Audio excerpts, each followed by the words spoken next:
Hello students, today we shall see the next point of this chapter, character set. Last lecture we have seen an introduction to C language, how is the structure of a C program, how to write a C program and how to run a C program. Now before actually starting the C programming or the C language, we have to learn the character set. Just like when we want to learn some new language, we have to learn the alphabets used in that particular language. Similarly, now we are going to learn C programming language. So which characters will be used in this language is known as the character set. In the C programming language, character sets play a very crucial role while writing a program. Okay. Characters are grouped in the following categories. So first is alphabets, which alphabets we will be using for writing a C program. Second, digits, which digits we will be using for writing a C program.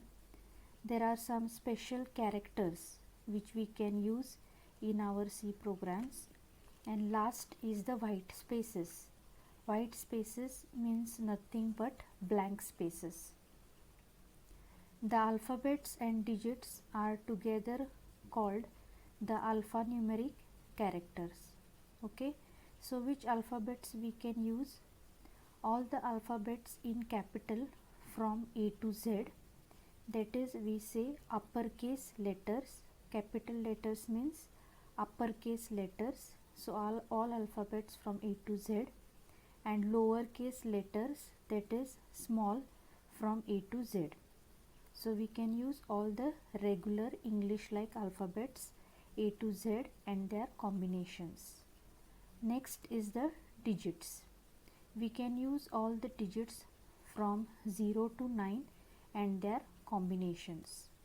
Now see which special characters we can use. I have given over here comma, full stop, semicolon, colon, hash, single quote, double quote, exclamation mark, pipe sign, tilde sign, less than, greater than, underscore, dollar, percent sign, question mark, ampersand, character sign, asterisk, minus, plus, open close round brackets, open close square brackets, open close curly brackets, forward slash and backward slash. Only these special characters can be used in C programs. And last is the white spaces. In white spaces we can use blank space, new line character, carriage return, that is the enter key, horizontal tab and vertical tab. So I hope you have understood which characters can be used in C programs. Next we'll move on to keywords. Now what are keywords? There are some words in C programming language which have some special meaning, and we can use those words only for that single purpose. Similarly, like one key can be used to lock only one type of a lock. So one key, one lock, so one word, one meaning. We cannot change its meaning. So there are reserved words that cannot be used while naming a variable or a function. So these words, that is these keywords, we cannot use them as variable names or we cannot use them as function names. In other words, keywords are words that have a special meaning for the C compiler. So which are these words? So these words are given below: auto, break, case, char, const, continue, default, do, double, else, enum, extern, float, for, goto, if, int, long, register, return, short, signed, size of, static, struct, switch, type def, union, unsigned, void, volatile, while. Okay, so all these words are known as the keywords. They have some special meaning in C programming language, so we cannot use these words as variable names or function names. Okay, so I hope you have understood what are keywords. Next we'll move on to constants.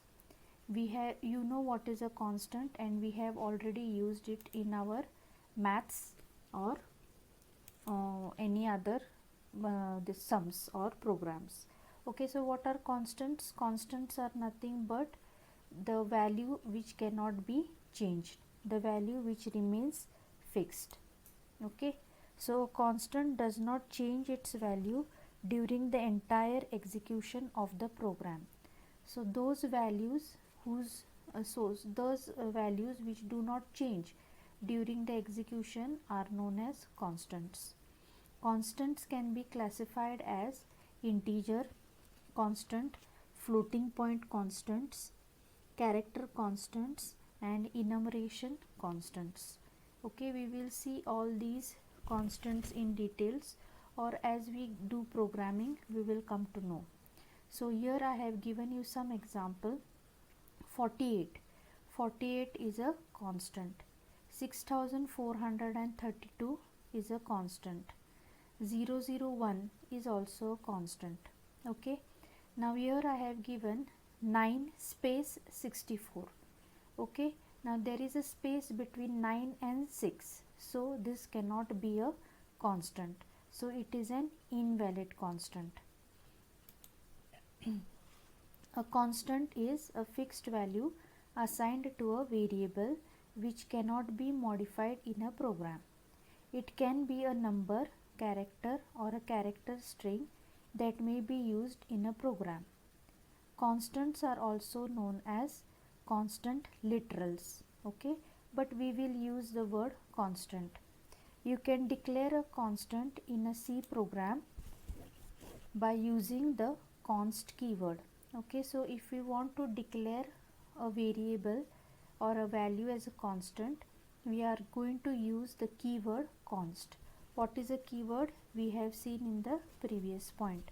So that const keyword we are going to use over here. When this const keyword comes across, the compiler will understand that this value is a constant value and it will not change throughout the program. Okay, so if we add the word const, this number will become a constant. So in this case, the variable id underscore number, the value of this variable is 1234.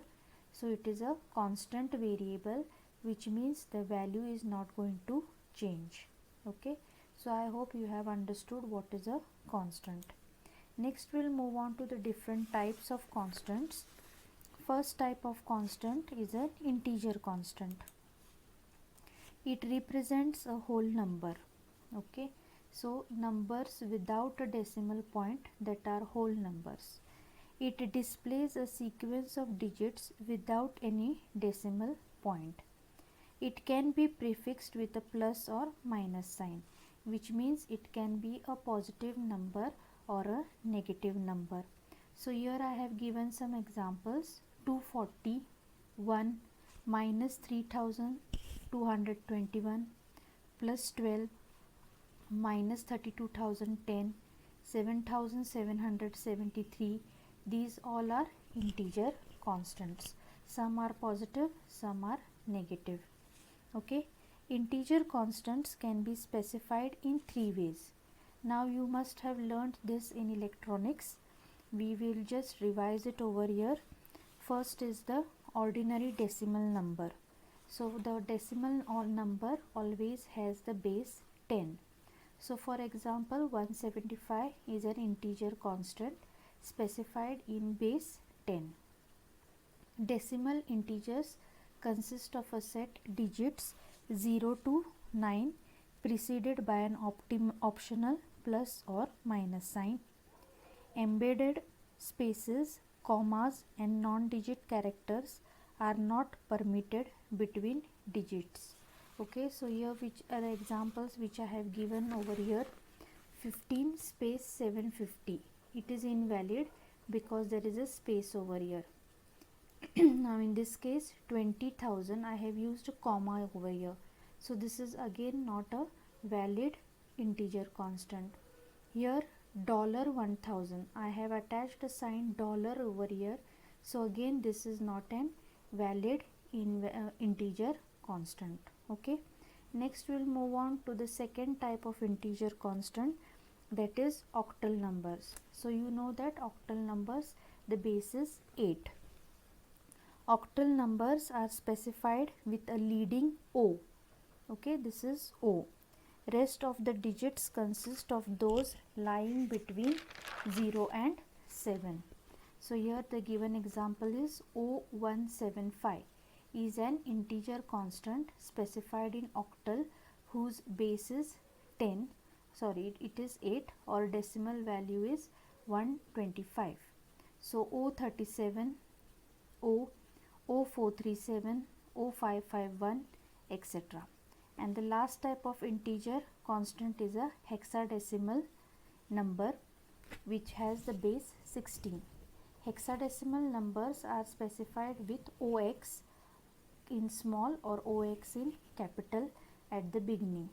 The digits follow OX must be numbers in the range 0 to 9 or one of the letters from A to F small or A to F capital. Example, OX175 is an integer constant specified in hexadecimal whose base is 16. So you have known this decimal numbers, octal numbers and hexadecimal numbers in electronics. So this is all about integer constants. Next we'll move on to real constants or floating point constants.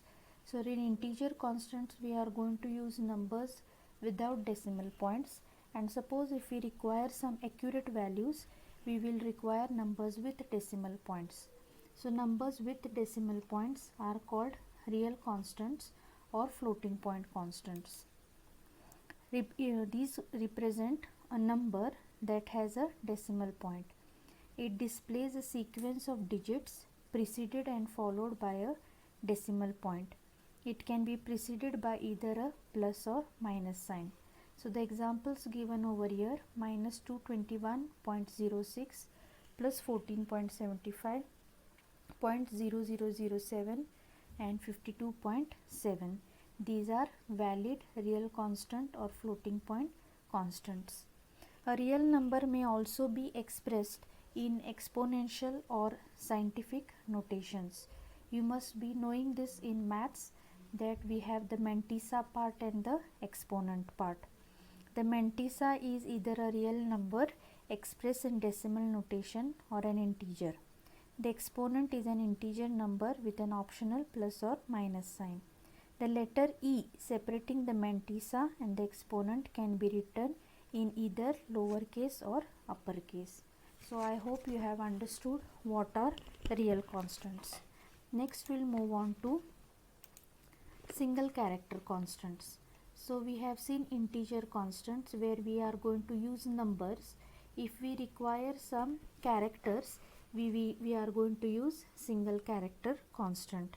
A single character constant contains a single character enclosed within a pair of single quotation marks. So you can see this over here, these are known as single quotes. So in this case example, 5 is a character, it is a single character and we have used it in a single quote, so it becomes a single character constant. Similarly x, similarly semicolon and a single space. So we can use any characters, but when we enclose it in a single quote, it becomes a single character constant. Next, string constants. When we are going to take more than one characters, it becomes a string. A string constant is a sequence of characters enclosed in double quotation marks. So you can see here over example, these are double quotation. So whatever comes inside this double quotation, it is set as a string constant. The characters may be letters, numbers, special characters and blank spaces. So as you can see over here, hello, 1987, well done, 5 plus 3, x, these all are string constants. Remember that in this case 5 is not a number, it is a single character. 1987, it is not a number, it is a string constant. 5 plus 3 is not a number, it is a string constant. So we cannot perform any arithmetic operations on these type of constants. Okay, next we'll move on to the last type of constant, that is backslash character constant. C supports some special backslash character constant that are used in output function, which we will learn later on. Now example, this slash n stands for new line character. Each one of them represents one character, although they consist of two characters. So any character, and we attach a backslash over here, it is known as a backslash character constant. These characters combination is known as escape sequences. Okay, so with this we finish with the point of constants. Next we'll move on to variables. So opposite to constants is variables. Constants do not change value throughout the program. In variables we can change the value throughout the execution of a program. A variable is an entity whose value changes during the execution of a program.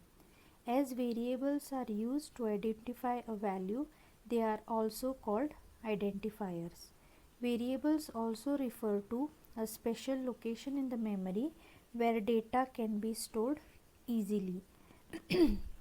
Each variable has a name and a data type. So when you want to store a value in something, we are going to use a variable. Just like in maths, we take let a variable x or let the variable be y. Similarly, we are going to take variables just like over here we have taken age, name, address, marks, area and so on. In this we are going to store the values. While providing names to variables, use the following naming conventions for identifiers. So whenever now we are going to use variable names, we have to follow some rules. What is the first rule? Use a proper variable name to indicate the data it stores. Okay, so instead of taking some weird name or some different xyz abc and such name, we have to use such type of variable names such that when we read the variable name, we can understand that what it stores. So for example, if I use the variable name age, so okay, I can understand we are storing age, the value age in it. When we have taken the variable name as name, so we will understand that it stores name. Okay, so use a proper variable name to indicate the data it stores. Second, use an alphabet or an underscore as the first character of a variable name and all the succeeding characters as letters and digits. So always remember that a variable name should start with an alphabet or an underscore. As we know all that our names don't start with numbers, similarly the names of the variables also don't start with numbers. Okay, the third rule, use lowercase variable names in C, although both uppercase and lowercase variables names can be used. So usually we are going to use variable names in smaller case, that is lowercase. And the last, do not use commas, blank spaces, keywords or special characters to name a variable. Only one special character we can use is that the underscore. No other special character can be used to name a variable. So I hope you have understood all these 4 rules, and throughout our life we are going to follow these 4 rules to give the names of a variables. Okay, a variable can what we have seen, a variable is a data name that may be used to store a data value. A variable may take different values at different times during execution. A variable definition associates a memory location with the variable name. Variable names are symbolic names given to memory location. So now we have declared these variables. Now we are going to see data types. Now what is the data type? We are going to give different types of inputs to a program. So that inputs which we are going to give to a program is known as the data. After the data is given to the program, it will get converted into information. So what types of data can be there? So data can be of different types, for example names, marks, and so on. So in case of names, the data will be in alphabetic form.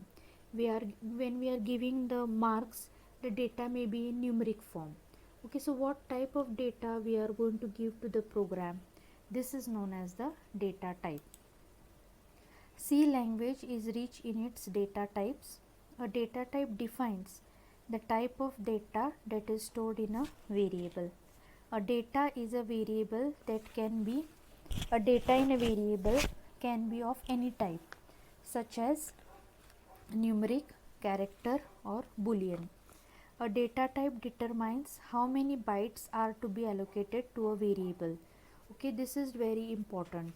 Why we have to tell what type of data is going to be stored in a variable is because the compiler should know how many bytes of memory should be allocated for that particular variable.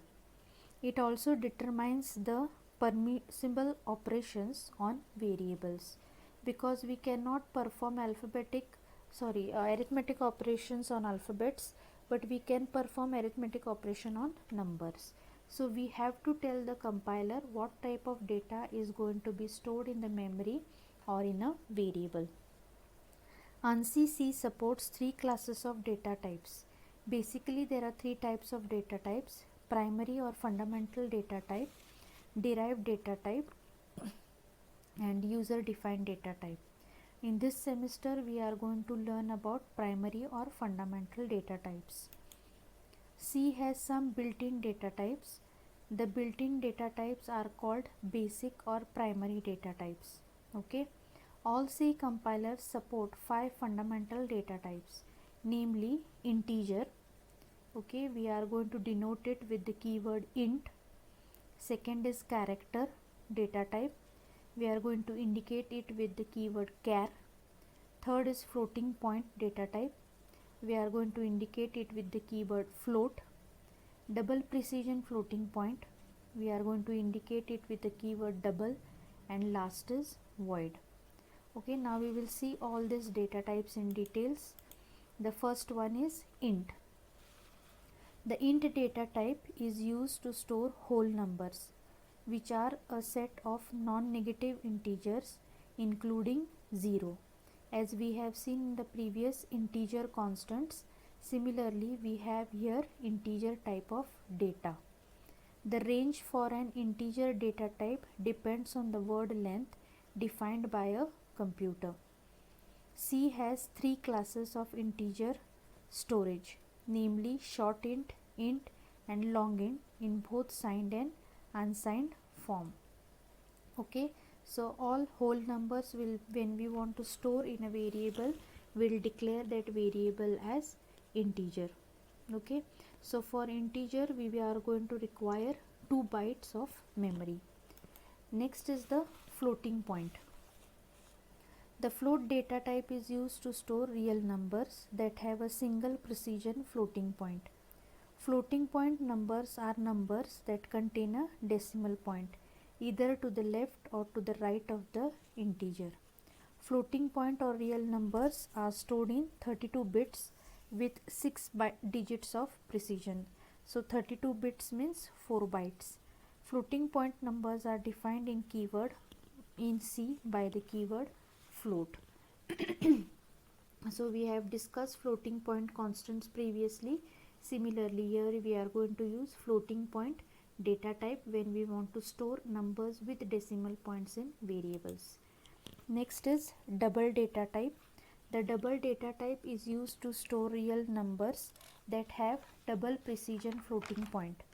In above, that is the floating point type of data, we can use some less number of digits after the decimal point, but if we are going to use more accuracy, we are going to use the double data type, in which we can use 16 digits after the decimal point. Okay, so the double data type is used to store real numbers that have double precision floating point. Precision is related with the accuracy of data. Double data type stores 16 digits after the decimal point. Okay, a double data type number uses 64 bits. So floating point requires 32 bits and double requires 64 bits. Okay, next is the void data type. Void means nothing. Remember that void means nothing, that is not even 0. The void data type stores no values, and therefore you cannot perform any operations on a variable that is declared as void. Unlike all other data types, the void data type neither has a size nor a permissible range. It is typically used to return the result of a function that contains no return value.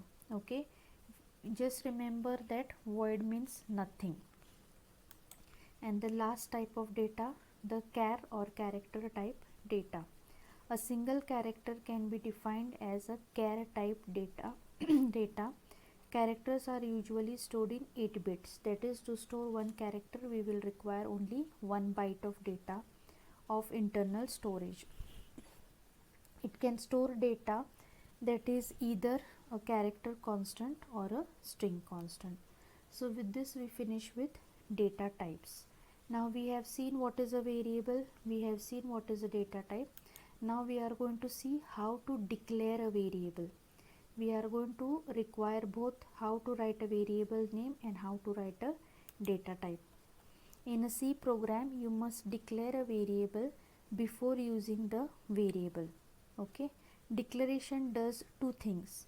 It tells the compiler what the variable name is. It specifies what type of data the variable will hold. Okay, so before using a variable in a C program, we have to declare a variable. Okay, we have to tell the compiler that we are going to use a variable in our program. So when we are declaring a variable, we are going to tell the compiler three things. First is what will be the name of the compiler. Second thing is what the variable will contain, what type of data, and we have to do this declaration of variable before using it in our program. Okay, so the declaration of variable must be done before they are used in the program. Now what is the syntax? As you can see over here, the syntax is first data type name, then space, and then the variable name, and end it with a semicolon. Okay, data type refers to a built-in type such as int, character, float, double, and variable. List refers to a list of one or more variables of data types. In case there are more than one variable, that they must be separated by a comma. Terminate a variable declaration by a semicolon. So here an example is given to you. We are going to use the variable age. Okay, age will be an integer number. So we are going to write the data type int space age and then semicolon. Okay, similarly we have taken one more example, diameter. It may be in decimal point. So float space diameter and then semicolon. Okay, so I hope you have understood how to declare a variable. And now we will see the last part of this lecture, that is initializing a variable. So firstly, when we declare a variable, we may require it to give some value, that is known as initializing a variable. After you have declared a variable, the next step is to assign a value to that variable. The process of assigning a value is called initialization of a variable. You can assign a value to a variable by using the equal to sign, which is known as the assignment operator. Okay, the syntax to initialize a variable is variable name, whatever you are going to use the assignment operator, or we say it is an equal to sign, and the value which is to be given to that particular variable, and at last we have given a semicolon. So for example, y is equal to 3, int y is equal to 3. In this case we have done the declaration and initialization in one step. So with this int y, we have declared the variable y as integer type, and y equal to 3, we have initialized the value of y by 3. In this case it is initialization, and in the second case it is declaration and initialization of variable. So I hope you have understood this concept. Thank you.